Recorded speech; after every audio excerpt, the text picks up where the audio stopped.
샬롬 송은섭입니다. 기도와 응원해 주시는 분들께 감사합니다.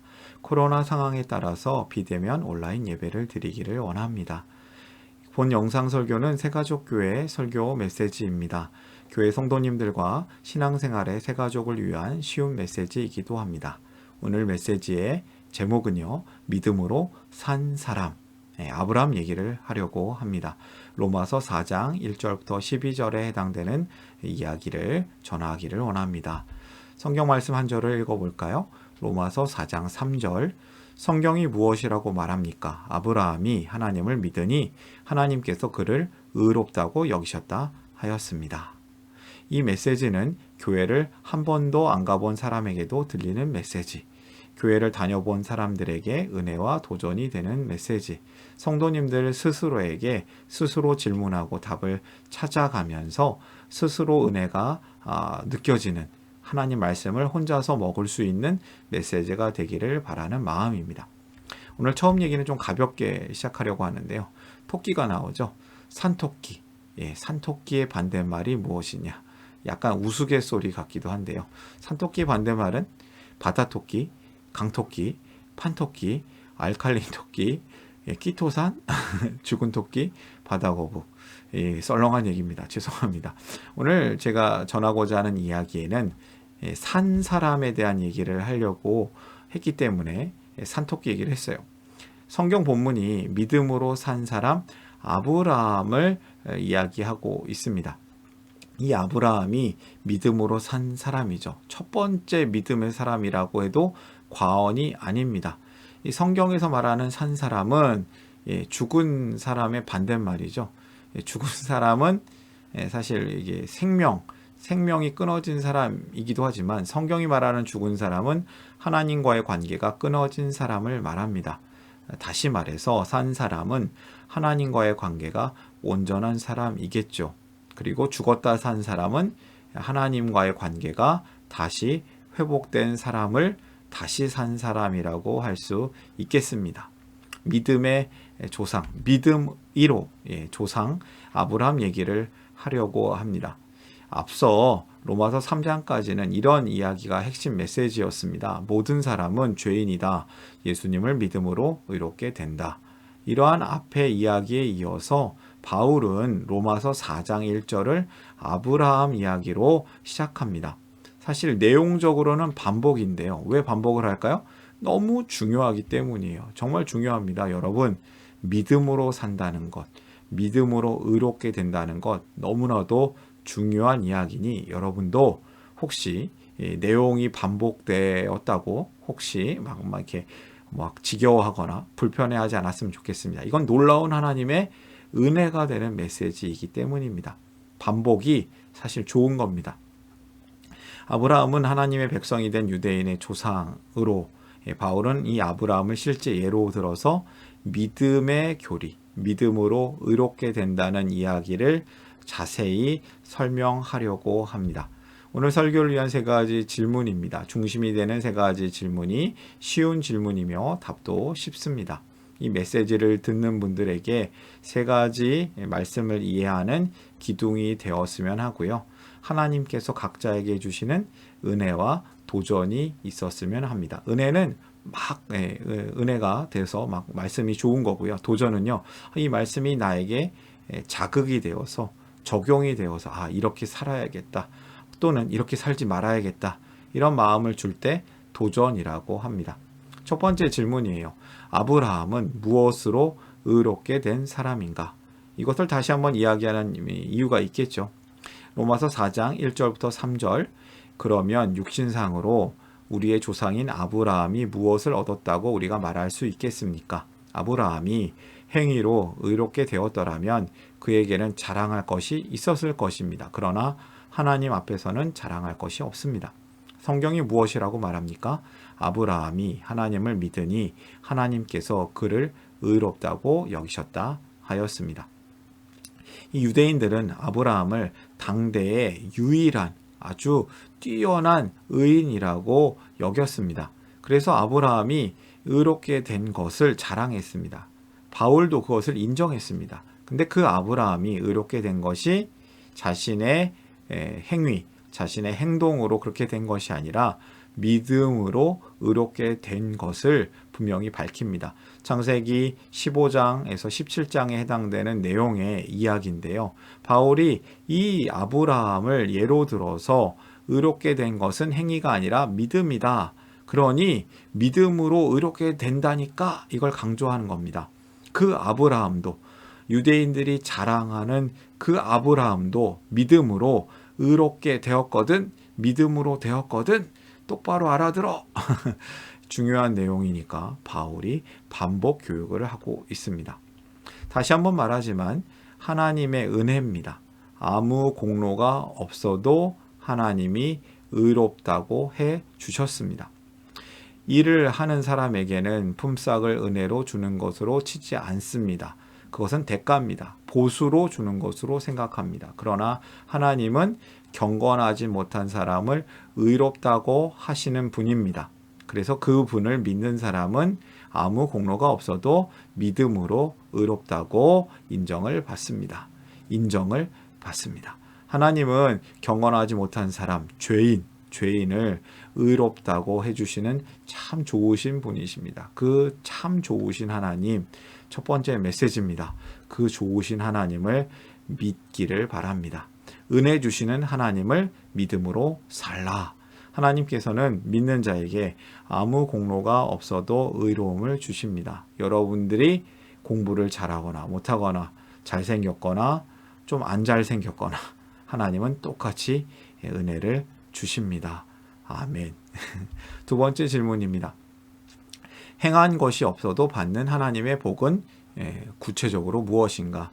6절에서 8절을 바울은 다윗의 시편 32편을 인용하면서 분명히 두 가지 얘기를 하고 있습니다. 같이 한번 읽어볼까요? 그래서 행한 것이 없어도 하나님께서 의롭다고 여겨주시는 사람이 받을 복을 다윗도 다음과 같이 말하였습니다. 하나님께서 잘못을 용서해 주시고 죄를 덮어 주신 사람은 복이 있다. 주님께서 죄 없다고 인정해 주신 사람은 복이 있다. 어떤 사람이 복이 있습니까? 잘못을 용서해 주시고 죄를 덮어 주신 사람, 죄 없다고 인정해 주신 사람. 이 두 가지 복을 얘기하고 있죠. 잘못을 덮어 주신 하나님의 복, 죄가 없다고 인정해 주신 하나님의 복, 믿는 자가 받을 복입니다. 이 복이 잘못이 덮어지는 복, 죄가 없어지는 복, 죄가 없다고 인정해 주시는 복. 이 여기서 여겨주신다라고 해당되는 단어의 원어, 헬라어는요, 로기제타이라고 하는데 실제로는 그렇지 않은데 그렇게 되었다고 인정한다라는 의미를 담고 있습니다. 우리에게 죄가 있습니까? 없습니까? 우리는 죄인입니까? 의인입니까? 저는 이 질문이 너무 어려운 질문 같아요. 우리는 그렇다면 죄인입니까? 의인입니까? 죄인에게서 죄가 완전히 사라져야 의인이 됩니다. 우리에게 죄가 있습니까? 없습니까? 믿는 자에게는 죄가 있습니까? 없습니까? 분명히 하나님께서 죄를 없애 주셨다고 했는데, 죄가 없다고 인정해 주셨다고 했는데, 우리가 죄를 짓습니까? 죄를 안 짓습니까? 저는 죄를 짓는 것 같은데요. 이 답을 하기 어려운 질문 가운데 신학자, 종교개혁자 루터는 죄인과 의인의 동시성으로 이것을 설명하려고 했습니다. 그런데 이것이 참 조금 물음표가 생기는데요. 그렇다면 하나님은 죄인은 심판하신다고 했는데 우리를 지옥으로 심판하시는 분이실까요? 그런데 우리는 또 의인이지 않습니까? 하나님께서 의롭게 만들어 주셨는데요. 성도에게 죄인은 이미 없어졌지만 아직 의인으로는 온전히 살지 못하는 가운데 있지 않습니까? 성도는 그런 존재입니다. 죄인인 것 같기도 하고 의인인 것 같기도 하고. 그런데 분명히 한 가지를 택해야 된다면 우리는 어떤 존재입니까? 제가 답을 드리자면 우리는 예수님을 믿는 자인데 그 믿는 자는 의인이 됩니다. 하나님이 그렇게 선언하셨습니다. 그런데 상태적으로는 죄를 짓는 의인이다. 이게 참 오묘한 이야기인데요. 성도는 신분적으로는 의인이 되었습니다. 그런데 상태적으로는 죄인입니다. 죄인. 하나님께서는 우리를 의롭다 하셨기 때문입니다. 하나님이 기준이기 때문입니다. 이 답을 하기 어려운 질문에 하나님, 성경이 주는 답은 예수님을 믿는 자는 의인인데 죄 짓는 의인이다. 의인이 되려면 예수님을 믿어야 한다. 그렇다면 우리는 어떻게 살아야겠습니까? 그 좋으신 예수님을 믿고 죄가 없는, 대신 복이 있는 의인으로 살아야겠습니다. 성도요, 예수님을 믿고 복 있는 의인으로 살라. 하나님의 복은 믿음으로 의인이 의롭게 되는 것입니다. 마지막 세 번째 질문이에요. 이러한 복은 누가 어떻게 받을 수 있는가? 하나님의 복은 누가 받는가? 어떻게 받는가? 9절부터 10절을 좀 읽어볼까요? 그러면 이러한 복은 할례를 받은 사람에게만 내리는 것입니까? 그렇지 않으면 할례를 받지 않은 사람에게도 내리는 것입니까? 우리는 앞에서 말하기를 하나님께서 아브라함의 믿음을 의로 여기셨다 하였습니다. 그러면 어떻게 아브라함이 그러한 인정을 받았습니까? 그가 할례를 받은 후에 그렇게 되었습니까? 그렇지 않으면 할례를 받기 전에 그렇게 되었습니까? 그것은 할례를 받은 후에 된 일이 아니라 할례를 받기 전에 된 일입니다. 아멘. 좀 알쏭달쏭한 글인데 맨 마지막 문장에 핵심이 있죠. 할례를 받은 후에 된 일이 아니라 할례를 받기 전에 된 일입니다.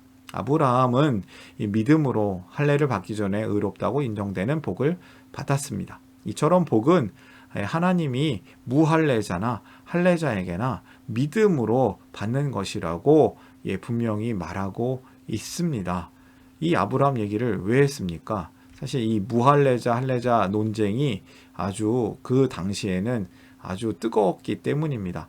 바울은 이 논쟁을 잠재우려고, 이 논쟁에 대한 분명한 답을 주려고 아브라함을 예를 들어서 우리에게 메시지를 전하고 있는 것이죠. 다시 말하지만 복은 하나님과의 관계입니다. 이 복은 예수님을 믿음으로만 회복됩니다. 복이 먼저입니까? 복받은 표시가 먼저입니까? 당연히 복이 먼저입니다. 아브라함이 그래서 대표 조상이 된다는 것입니다. 계속해서 로마서 4장 11절과 12절은 이 아브라함 얘기로 설명을 하는데요. 아브라함이 할례라는 표를 받았는데 그것은 할례를 받지 않은 상태에서 이미 얻은 믿음의 의를 확증하는 것이었습니다. 네. 이 창세기 15장, 17장의 이야기를 확인하면서 바울은 이 아브라함이 의롭게 되기 전에, 그러니까 이미 의롭게 되었는데 그 다음에 할례를 받았다라고 밝힙니다. 그래서 아브라함은 할례 받지 않은 사람, 무할례자의 믿음의 사람 대표이다. 이렇게 언급하고요. 그리고 나서 또 할례를 받았는데 이 할례를 받음으로 믿는 자, 할례자 믿음의 사람의 대표가 되었다. 그렇다면 두 가지 모두 대표가 되는 사람이니 유대인이기나 이방인에게나 아브라함은 믿음의 조상이 된다. 믿는 자의 대표가 된다.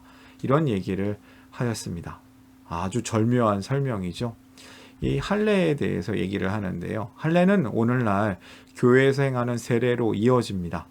이 세례는 성도가 예수님을 믿고 하나님의 자녀가 되었다는 증거입니다. 그러나 이 세례가 성도가 하나님의 자녀답게 살지 않는다면 세례받은 것이 무의미해집니다. 무의미한 종교 행위가 되는 세례가 됩니다. 세례받음이 구원받은 자의 증거가 되지 못합니다. 거꾸로 구원받은 하나님 나라 백성이 된 사람이 세례를 받는 것은 그에 따른 증거를 보이는 것이죠. 거꾸로 되면 안 됩니다. 그래서 바울은 마음의 할례를 받은 사람, 진정한 변화가 있는 사람을 참된 할례자라고 합니다. 아브라함은 믿음으로 산 사람입니다. 믿음으로 산 것을 증거하려고 할례를 받았습니다. 바울은 아브라함을 통해 믿음으로 의롭게 되는 하나님의 은혜를 강조합니다. 우리가 기억해야 될 것은 하나님의 은혜가 은혜가 되어야겠습니다. 그래서 마지막 세 번째 메시지는요. 우리가 어떻게 살아야 될까요? 성도요. 죄를 용서받은 의인 하나님의 자녀로 살라. 하나님께서는 성도가 하나님의 자녀답게 살기를 원하십니다. 할례 받은 척하고 사는 것을 원하지 않습니다. 진정한 변화, 진실한 하나님의 백성으로 사는 것을 원하십니다. 오늘의 메시지를 정리해 볼까요? 성도가 어떻게 살아야 되냐면요. 은혜 주시는 하나님을 믿음으로 살라. 하나님께서 믿는 자에게 공로가 없어도, 아무 공로 없어도 복을 주십니다. 의로움을 주십니다. 예수님을 믿고 복 있는 의인으로 살라. 하나님의 복은 믿음으로 죄인이 의롭게 되는 것입니다. 참 좋으신 하나님 예수님을 믿어야 됩니다. 세 번째 메시지는요. 죄를 용서받은 의인 하나님의 자녀로 살라. 할례자나 무할례자나 똑같습니다. 하나님께서는 성도가 하나님의 자녀답게 살기를 원하십니다. 하나님의 자녀답게 사시는 저와 여러분이 되시기를 바랍니다. 믿음으로 산 사람 아브라함처럼, 믿음으로 산 사람 송은섭, 믿음으로 산 사람 여러분의 이름을 넣어서 고백하십시오. 믿음으로 산 사람. 우리 또한 이 믿음으로 잘 살아나고 예수님 덕분에 살아나고 믿음으로 어려운 현실을 살아내고 또 믿음으로 다른 사람을 살려내는 축복의 통로로 살기를 원합니다. 그러려면 우리가 어떻게 삽니까? 어떻게 살아야 합니까? 하나님을 믿음으로 살라. 복 있는 의인으로 살라. 하나님의 자녀답게 살라. 오늘 주시는 하나님의 메시지였습니다. 믿음으로 산 사람. 이 메시지를 보시는 분들이 함께 하나님 주시는 은혜와 평강이 넘치시기를 바랍니다. 저를 통해 또는 누군가의 추천과 우연한 기회로 이 메시지를 보게 되신 분들께 감사합니다. 모든 성도님들은 하나님 나라의 새 가족이십니다. 본 설교가 새가족 교회 공동체 가족과 후원자를 위한 메시지입니다. 기독교를 잠시 떠났거나 새롭게 시작하는 분들을 위한 쉬운 메시지이기도 합니다. 혹시 새가족 교회 가족이나 후원자가 되기를 원하시는 분들은 이메일로 또는 카톡 아이디로 앞에 스팀송으로 연락을 주시면 감사하겠습니다. 제가 부족하기 때문에 이 설교 메시지에 오류가 있을 수 있습니다. 알려주시면 겸손하게 배우고 다음에는 고치도록 하겠습니다. 여러분들 사랑합니다. 축복합니다.